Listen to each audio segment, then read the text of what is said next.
నమస్కారం అప్టేక్ జాబ్స్కి స్వాగతం. నేను మీ వివేక్. ఇవాళ మనం డిస్కస్ చేయబోతున్న కరెంట్ అఫైర్ అంశం క్వశ్చన్స్ విత్ నో ఆప్షన్స్. మామూలుగా ఎప్పుడు కాంపిటేటివ్ ఎగ్జామ్స్కి సంబంధించి క్వశ్చన్స్ చూసినా మల్టిపుల్ చాయిస్ క్వశ్చన్స్ ఉంటాయి. సో మనకి క్వశ్చన్కి ఆన్సర్ తెలియకపోయినా సరే ఎలిమినేషన్ టెక్నిక్ అని, ఈ టెక్నిక్ అని, ఆ టెక్నిక్ అని అన్నీ యూస్ చేసేసి ఆన్సర్ తెప్పించేస్తూ ఉంటాము. బట్ ఒక విధంగా చూసినట్టయితే ఇది మనల్ని కాన్ఫిడెన్స్ పరంగా చాలా తక్కువగా చేస్తుందని చెప్పాలి. ఎందుకంటే మనకి క్వశ్చన్ ఎప్పుడైతే ఆన్సర్ పక్కాగా తెలుసో మనం చాలా కాన్ఫిడెంట్గా ఉంటాము. సో అందుకని ఇవాళ మనం కరెంట్ అఫైర్లో కొంచెం డిఫరెంట్గా చేయబోతున్నాము. ఏంటంటే ఈ కరెంట్ అఫైర్లో క్వశ్చన్ అయితే ఉంటుంది కానీ దానికి సంబంధించి ఆప్షన్స్ ఉండవు. సో ఒకవేళ ఇలాంటి వీడియోలు మీకు నచ్చి ఇదేదో క్వైట్ డిఫరెంట్గా ఉంది, నిజంగానే నాకు చాలా ఈజీగా ఉంది అర్థం చేసుకోవడానికి అనిపిస్తే కింద కామెంట్ సెక్షన్లో చెప్పండి. ఇలాంటి వీడియోలు మరికొన్ని మళ్ళీ చేద్దాము. So without wasting for the time let's get in to the details. మొట్టమొదటి ప్రశ్న, which life insurance company has received regulatory approval on June 2nd from the insurance regulatory and development authority of India. ఈ insurance regulatory and development authority of India ఏదైతే ఉందో దీన్నే in short IRDAI అని పిలుస్తారు. దీని యొక్క స్థాపన IRDAI యాక్ట్ 1999 ఆధారంగా 1999వ సంవత్సరంలో దీని యొక్క స్థాపన జరిగింది. ఈ సంస్థ యొక్క ప్రధాన కార్యాలయం ముందైతే ఢిల్లీ నగరంలో ఉండేది. 2001వ సంవత్సరంలో 2001లో హైదరాబాద్కి షిఫ్ట్ చేశారు. అలాగే ఇక్కడ మనం జాగ్రత్తగా గమనించాల్సింది ఏంటంటే June 2న ఏ ఇన్సూరెన్స్ కంపెనీకి లైఫ్ ఇన్సూరెన్స్ వ్యాపారాలు చేసే అవకాశం దక్కింది, లేదు హోదా దక్కింది అని ప్రశ్న. ఇంతకీ ఆ కంపెనీ ఏంటి అంటే గో డిజిట్. ఎక్కువగా మీరు ఆన్లైన్లో చూస్తూ ఉంటారు, బికాజ్ ఇది ఆన్లైన్ బేస్ చేసుకుని రన్ చేసే ఒక సంస్థ అని చెప్పొచ్చు. ఈ గో డిజిట్ ఇన్సూరెన్స్ ఏదైతే ఉందో ఇంతకుముందు జనరల్ ఇన్సూరెన్స్ కంపెనీగా ఉండేది. ఇప్పుడు లైఫ్ ఇన్సూరెన్స్ హోదాను కూడా దక్కించుకుంది. దానికి సంబంధించి IRDAI June 2న సర్టిఫికేట్ ఆఫ్ రిజిస్ట్రేషన్ కూడా ఇచ్చారు. అలానే ఇక్కడ మీరు జాగ్రత్తగా గుర్తుపెట్టుకోవాల్సిన ఇంకో ముఖ్యమైన విషయం, గో డిజిట్కి కూడా లైఫ్ ఇన్సూరెన్స్ వ్యాపారం చేసే అవకాశం దక్కిన తర్వాత ప్రస్తుతం మన ఇండియాలో 26 లైఫ్ ఇన్సూరెన్స్ కంపెనీస్ ఉన్నాయి. ఈ విధంగా ఉండడం వల్ల లైఫ్ ఇన్సూరెన్స్ ఏదైతే జీవిత బీమా కంపెనీలు ఉన్నాయో వాటి మధ్యలో కాంపిటీషన్ పెరుగుతుంది, తద్వారా కస్టమర్ లాభం పొందుతాడు. అలానే ఈ గో డిజిట్ లైఫ్ ఇన్సూరెన్స్ ఏదైతే కంపెనీ ఉందో, లేదు గో డిజిట్ ఇన్సూరెన్స్ కంపెనీ ఏదైతే ఉందో దీని యొక్క బ్రాండ్ అంబాసిడర్ ఎవరు అంటే విరాట్ కోహ్లీ. విరాట్ కోహ్లీకి దీంట్లో కేవలం బ్రాండ్ అంబాసిడరే కాదు, దీంట్లో ఒక ప్రముఖ ఇన్వెస్టర్ కూడా. అలానే ఈ IRDAI అనేది బేసిక్గా ఒక రెగ్యులేటరీ బాడీ. ఈ ఇన్సూరెన్స్ అనే ఏదైతే రంగం ఉందో దానికి గాను నియమ నిబంధనలు పెడుతూ ఉంటుంది. ఇది ఏ మంత్రిత్వ శాఖ కింద పనిచేస్తుంది అంటే ఆర్థిక మంత్రిత్వ శాఖ, మినిస్ట్రీ ఆఫ్ ఫైనాన్స్. అలానే దీనికి సంబంధించి ఎంతమంది సభ్యులు ఉంటారు అంటే మొత్తం 10 మంది. ఈ 10 మందిలో 5 పర్మనెంట్, అలానే 4 నాన్ పర్మనెంట్ అనమాట. అయితే మీరు అనొచ్చు, అదేంటి మాస్టారు 5 పర్మనెంట్ అంటున్నారు, 4 నాన్ పర్మనెంట్ అంటున్నారు, 9 కదా అవుతుంది, మీరేమి ఇక్కడ 10 అని చెప్పారు అని. అక్కడికే వస్తున్నాను. దీనికి సంబంధించి చైర్మన్ పదవిలో ఎవరైతే ఉంటారో వాళ్ళు కూడా ఆ పర్మనెంట్ పోస్ట్ కిందకే కన్సిడర్ చేయబడతారు. సో ఆ విధంగా 6 పర్మనెంట్, 4 నాన్ పర్మనెంట్, మొత్తం కలిపి 10 మంది. సో వీళ్ళందరినీ కూడా ఎవరు అపాయింట్ చేస్తారు అని అంటే గవర్నమెంట్ ఆఫ్ ఇండియా. అలా ఇక్కడ మీరు జాగ్రత్త గమనించాల్సిన ప్రస్తుతం IRDAI యొక్క చైర్మన్ ఎవరు అని అంటే దేబశీష్ పాండా గారు. ఈయన ఒక IAS ఆఫీసర్. అండ్ జాగ్రత్తగా గుర్తుపెట్టుకోండి, well it's not regular though, but కన్వెన్షనల్గా ఇప్పుడు కొన్నిసార్లు మీరు అర్కర్, కర్ ఇలా ఏదైతే సర్నేమ్ ఉంటుందో, ఉదాహరణకి మేల్గాంవ్కర్, సావర్కర్, సురత్కర్ ఇలాంటి పేర్లన్నీ కూడా మహారాష్ట్ర నుంచి ఎక్కువగా వచ్చాయి, లేదు అట్నుంచే వస్తాయన్న ఒక ఐడియా ఉంటుందన్నమాట. అలా ఈ పాండా అనే పేరు ఏదైతే ఉందో ఎక్కువగా ఒడిషా రాష్ట్రము, అలానే పశ్చిమ బెంగాల్ రాష్ట్రం ఆ ఏరియాలో ఎవరైతే ఉంటారో వాళ్ళకి ఎక్కువగా సర్నేమ్ పాండా ఉంటుంది. సో అలా ఇన్ జనరల్గా మనం ఒక డిఫాల్ట్ ఐడియా అయితే తెచ్చుకోవచ్చు. ఏదైతేనే దేబశీష్ పాండా గారు ఈయన ఒక IAS ఆఫీసర్, ఈయన ప్రస్తుతానికి IRDAIకి అధికారి. అలానే గుర్తుంది కదా IRDAI యొక్క ప్రధాన కార్యాలయం హైదరాబాద్ నగరంలో ఉంది. హైదరాబాద్ నగరాన్ని సిటీ ఆఫ్ పర్ల్స్ అని కూడా పిలుస్తారు. నెక్స్ట్ క్వశ్చన్ వచ్చేసి national training centre for food safety and standards authority of India ఇది ఎక్కడ రీసెంట్గా లాంచ్ చేయబడింది అని వాళ్ళు ప్లేస్ అడుగుతున్నారు. ఇక్కడ ప్లేస్ మనం తెలుసుకోవాల్సింది ఏంటంటే ఉత్తరప్రదేశ్ రాష్ట్రంలోని గజియాబాద్ ప్రాంతం. ఇక్కడ national training centre for food safety and standards authority of ఇండియాని స్థాపించారు. అలానే ఇది ఏ సంస్థ ఆధ్వర్యంలో పనిచేస్తుంది అని అంటే FSSAI, food safety and standards authority of India. ఈ సంస్థ ఆధ్వర్యంలో ఈ ట్రైనింగ్ సెంటర్ పనిచేస్తుంది. ఇంతకీ ఈ సంస్థ యొక్క ప్రారంభోత్సవాన్ని ఎవరు చేశారు అని అంటే ministry of health and family welfare మంత్రిత్వ శాఖ ఏదైతే ఉందో దాని యొక్క మంత్రివర్యులు మన్సుఖ్లాల్ మాండవీయ గారు. అలానే ఈ food safety and standards authority of India ఏదైతే ఉందో దీని యొక్క స్థాపకులు ఎవరు అంటే అంబుమణి రామాదాస్ గారు. ఇది రమాదాస్ కాదు, రామాదాస్. సో పేరుని బట్టి మనం జాగ్రత్తగా గమనించవచ్చు. ఆయన పశ్చిమ బెంగాల్ అటువైపు ప్రాంతానికి సంబంధించిన వ్యక్తి. ఈయన food safety and standards authority of India సంస్థ యొక్క స్థాపకులు అని చెప్పవచ్చు. ఈ food safety and standards authority of India యొక్క ప్రధాన కార్యాలయం న్యూఢిల్లీలో ఉంది. దీని యొక్క స్థాపన ఎప్పుడు జరిగింది అంటే 5 సెప్టెంబర్ 2008. అలానే దీనికి సంబంధించి ఫాస్టాగ్ అనే ఒక యాప్ని కూడా లాంచ్ చేశారు. ఫాస్టాగ్ అంటే ఫుడ్ సేఫ్టీ అండ్ సర్టిఫికేషన్. ఇది ఒక లెర్నింగ్ యాప్.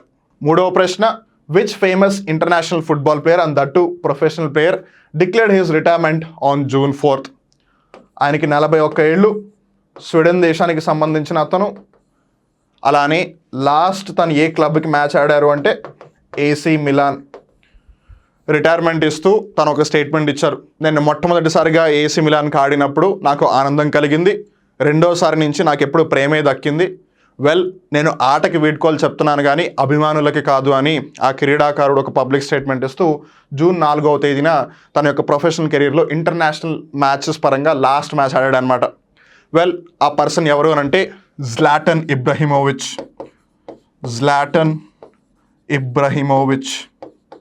మామూలుగా అందరూ ఎంతసేపు క్రిస్టియానో రొనాల్డో, లియోనెల్ మెస్సీ వీళ్ళ పేర్లు డిస్కస్ చేస్తూ ఉంటారు. He is also no lesser than those people. కాకపోతే అండర్ రేటెడ్ అని చెప్పాలి. ఈ అండర్ రేటెడ్ అనే కాన్సెప్ట్ మీరు చాలా జాగ్రత్తగా అర్థం చేసుకోవాలి. ఎస్పెషలీ ఇక్కడ నా పర్స్పెక్టివ్ కన్నా గౌతమ్ గంభీర్ పర్స్పెక్టివ్ యూస్ చేస్తే మీకు బాగా గుర్తుంటుంది. ఇప్పుడు 2011 ఇండియా టీం వరల్డ్ కప్ గెలిచింది, నో డౌట్. ఇప్పుడు ఇండియా టీం వరల్డ్ కప్ గెలవడానికి కేవలం ధోని ఒక్కడే కారణమా? He definitely played a major role. కానీ టీంలో ఉన్న మిగతా వాళ్ళందరూ కూడా వాళ్ళ సాయశక్తిలో ప్రయత్నించారు కదా. ఒక్కొక్క మ్యాచ్లో ఒక్కొక్కళ్ళు బాగా ఆడారు. ఒకసారి యువరాజ్ సింగ్ అయితే, ఇంకోసారి హర్భజన్ సింగ్, ఇంకోసారి గౌతమ్ గంభీర్, ఇంకోసారి సచిన్ టెండూల్కర్, ఇంకోసారి వీరేంద్ర సెహ్వాగ్, ఇంకోసారి విరాట్ కోహ్లీ, ఇంకోసారి మునాఫ్ పటేల్, ఇంకోసారి సురేష్ రైనా, ఇంకోసారి ఇంకెవరో. ఇలా ఒక్కొక్క మ్యాచ్లో వాళ్ళకి అందే వచ్చిన అవకాశం యూస్ చేసుకుంటూ వాళ్ళు పర్ఫామ్ చేశారు. ఇప్పుడు ప్రెస్లో ఎంతసేపు ఒక ప్లేయర్ని చూపిస్తున్నారు అనుకోండి, మిగతా వాళ్ళందరూ అండర్ రేటెడ్ అయిపోతారనమాట. అలా ఇక్కడ మీరు జాగ్రత్తగా గమనిస్తే జ్లాటన్ ఇబ్రహిమోవిచ్ కూడా మెస్సీ, క్రిస్టియానో రొనాల్డో ఎంత బాగా ఆడారో అంతే బాగా ఆడతాడు, కాకపోతే అండర్ రేటెడ్ ప్లేయర్గా మిగిలిపోయాడు. తన యొక్క ప్రొఫెషనల్ కెరీర్లో వివిధ క్లబ్బులకు ఆడుతూ, వివిధ క్లబ్బులు అంటే ఏ క్లబ్ అనుకోవచ్చు, FC Barcelona, one of the most celebrated football clubs, AC Milan, Paris Saint Germain, PSG, అలానే ఏజాక్స్, జువెంటస్, ఇలా ఎన్నో క్లబ్స్కి ఆడి దగ్గరగా 490 కన్నా ఎక్కువ గోల్స్ చేశారు ఆయన. అలానే తన ఇంటర్నేషనల్ టీం అంటే దేశం పరంగా అయితే తను స్వీడన్ దేశానికి ఆడుతూ ఉంటాడు.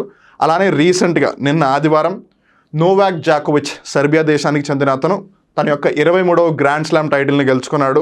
ఆ మ్యాచ్లో కూడా ఇబ్రహిమోవిచ్ వచ్చాడు. అలా ఇక్కడ మీరు జాగ్రత్తగా గమనించాల్సింది ఏంటంటే, ఎలాగో ప్రస్తావన వచ్చింది కాబట్టి టెన్నిస్ ఆట ఏదైతే ఉందో ఈ ఆటలో 4 మేజర్ గ్రాండ్ స్లామ్స్ ఉన్నాయి. ఇవి మీరు ఖచ్చితంగా గుర్తుపెట్టుకుని తీరాలి, ఎస్పెషల్లీ స్పోర్ట్స్కి సంబంధించి. ఈ టెన్నిస్లో ఫస్ట్ గ్రాండ్ స్లామ్ వచ్చేసి ఆస్ట్రేలియన్ ఓపెన్, నెక్స్ట్ వచ్చేసి ఫ్రెంచ్ ఓపెన్, మూడవది వింబిల్డన్ ఓపెన్, నాలుగవది US ఓపెన్. ఆస్ట్రేలియన్ ఓపెన్ ఎప్పుడు జనవరిలో జరుగుతుంది, ఫ్రెంచ్ ఓపెన్ ఎప్పుడు మే జూన్లో జరుగుతుంది, వింబిల్డన్ ఎప్పుడు కూడా జూన్ జూలై ఆగస్ట్ ఆ టైంలో జరుగుతుంది. అలానే US ఓపెన్ సెప్టెంబర్ నుంచి నవంబర్ మధ్యలో జరుగుతూ ఉంటుంది. అలా నిన్న ఫ్రెంచ్ ఓపెన్ ముగిసింది. పురుషుల యొక్క విన్నర్ ఎవరు అంటే నోవాక్ జాకోవిచ్. తను ఇప్పటివరకు 23 గ్రాండ్ స్లామ్ టైటిల్స్ గెలిచాడు. సెరెనా విలియమ్స్ యొక్క రికార్డును సమన్ చేశాడు. సెరెనా విలియమ్స్ అమెరికా దేశానికి సంబంధించిన వ్యక్తి. అలానే ఆవిడ నల్ల కలువ అని కూడా పిలుస్తారు.